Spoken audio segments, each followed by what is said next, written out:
to the news updates on AFRICUNIA television, reaching you from our studio in the nation's commercial capital, Lagos, Nigeria. And I'm Deborah, Ezeh. We begin from Nigeria, updates from our sister company, the AFRICUNIA Bank. AFRICUNIA Bank has signed or announced yet again a global partnership with sportsbets.io, the partnership which is effective immediately and covers Africa and the world. Mr. Data Whip, the Business Development Director of AFRICUNIA Bank, said, and I quote, "We are delighted to partner with sportsbet.io, a truly influential partner in the worldwide crypto sport betting community, as sports support, alternative payment solution via crypto payments gateway and financial freedom is at the heart of AFRICUNIA Bank global brand strategy. We are passionate about sports and strive to connect betting fans around the world as part of a growing global community."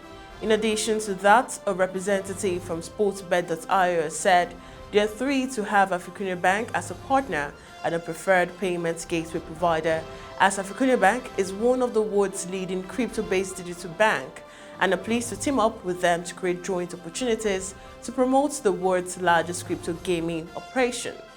AFRICUNIA Bank users should expect an array of promotions and giveaways to celebrate the launching of its platform, africuniabank.com, and the partnership with sportsbet.io. And now away from the fintech industry, now to politics.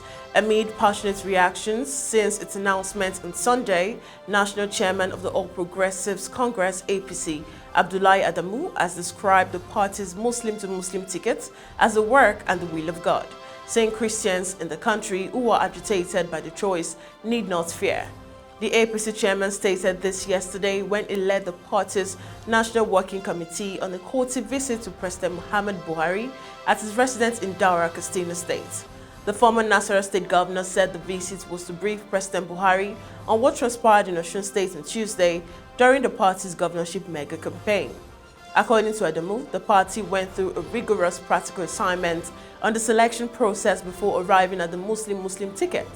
It describes Senator Kashim Shettima as a Nigerian who doesn't need to be either Muslim or Christian before being selected as running mate to a presidential candidate. While appreciating Christians in the country for showing interest in the Muslim-Muslim ticket, Adamu asked citizens to face the realities of the country's policies. And now moving on, the governorship candidates of the political parties participating in the July 16th poll in Osun State on Wednesday pledged to work towards a peaceful election and signed a peace accord.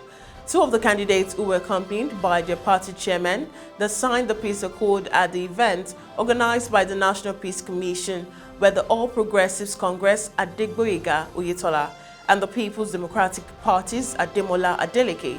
In his opening remarks, the convener National Peace Accord, who also is the Bishop of Catholic Diocese of Sokoto, Matthew Kuka, harped on the need by the candidate to allow peace to reign during the poll. He also charged the Independent National Electoral Commission (INEC) to remain an unbiased umpire in election matters, saying voters' apathy was fueled by lack of commensurate results for efforts by Nigerians to sustain democracy. And meanwhile, Chief Whip of the Nigerian Senate, Kalu, has called on the federal government to immediately put up measures to end the prolonged industrial action by the Academic Staff Union of Universities (ASUU). In a statement he signed yesterday, the lawmaker said incessant strike by the lecturers could lead to poor quality of graduates. He called on both parties to stop playing with the future of Nigerian youth who have been at home for over 5 months.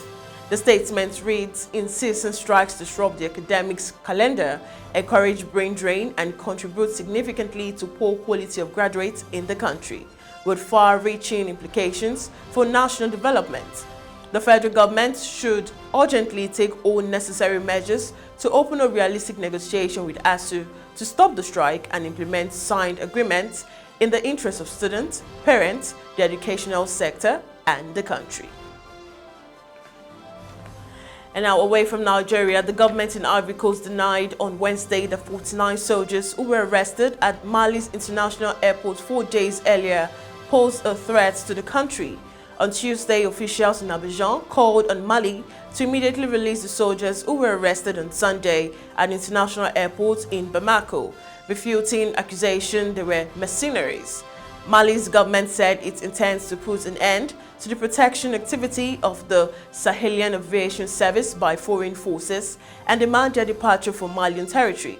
Mali has faced recent tensions with the international community and the United Nations. And Mali's transitional government affirmed in June that it would not authorize the UN mission to investigate ongoing human rights violations in Mali, including an incident at a small village in the center of Mali, where the Malian army is accused by rights groups of killing more than 300 civilians in April. We now go on a short break, and when we come back, it's updates from the foreign scene. Stay with me.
And now welcome back onto the foreign scene. Ukraine, the United Nations and Turkey hailed progress at talks aiming to resume Black Sea grain exports blocked by Russia and ease the risks of starvation faced by millions. But at the end to the war remained far off as heavy shelling continued today. Turkey's Defense Minister Hulusi Akar said on Wednesday an agreement will be signed next week, and Ankara will ensure the safety of shipments in transit and the parties will jointly check grain cargoes in ports, he added. But UN Chief Antonio Guterres said more work was needed before a deal was finalized. Turkey and Ukraine said a joint coordination center with Russia and the United Nations would be set up.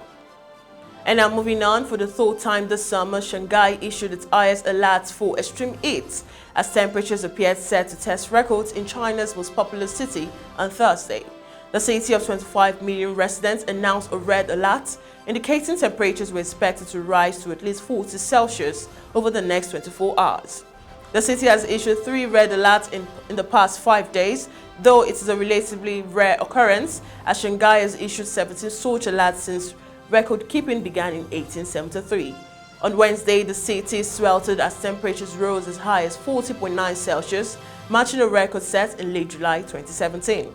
And now the state planner said it was making every effort possible to ensure supply during the summer peak demand period. Now still on the foreign scene, Sri Lanka main city Colombo was calm on Thursday as people waited for the resignation of President Gotabaya Rajapaksa, who fled to Maldives to escape a popular uprising that erupted as the country struggles with an economic crisis. Rajapaksa was expected to head to Singapore, though his final destination was not clear. His decision on Wednesday to make his ally Prime Minister Ranil the acting president triggered more protests, with demonstrators storming Parliament and the Premier's office, demanding that he quit too. Rajapaksa had repeatedly assured the Speaker of Parliament that he would step down on Wednesday, but his resignation letter had not arrived as of early Thursday. Police said one person was killed and 84 injured in clashes between riots, police and protesters on Wednesday near the Parliament building and the Prime Minister's office. And now on to the sports scene. Raheem Sterling has completed his move to Chelsea from Manchester City in a deal worth £47.5 million, and Thomas Tuchel said he was super happy to land the forward. The 27-year-old has signed a 5-year contract at Stamford Bridge with the option of a further 12 months and has linked up with Thomas Tuchel's squad on the pre-season tour of the United States. Sterling becomes the first men's signing of Todd Boehly era at Chelsea and could soon be joined by Napoli defender, who has agreed a 4-year deal and will undergo a medical ahead of a potential £32 million move. Sterling earlier waved goodbye to Manchester City in a heartfelt social media message on Wednesday, with England winger describing his honor to wear the shirt of Manchester City. And finally, holders of the Netherlands held off a stirring fight back by Portugal to close in on a place in the Euro 2022 quarterfinals with a 3-2 win, while Sweden struck late to beat Switzerland 2-1 on Wednesday. The Dutch were without star striker Vivane due to a positive case of coronavirus, but got off to flying starts in Leer as Damaris and Stephanie struck inside the first 16 minutes. After the 1-1 draw to open their campaign against Netherlands, the Olympic silver medalists were expected to roll over a Swiss side ranked 20th in the world. Switzerland and Portugal now need to win in the final games of Group C on Sunday to have any chance of progressing to the last 8. And that concludes the news update on AFRICUNIA Television. Do follow all our social media platforms on jointoempangram.cc, Instagram, Facebook, and on Twitter in their respective order. Subscribe to our YouTube channel and also link us up on www.africunia.tv. Once again, I am Deborah Ezeh. Bye for now.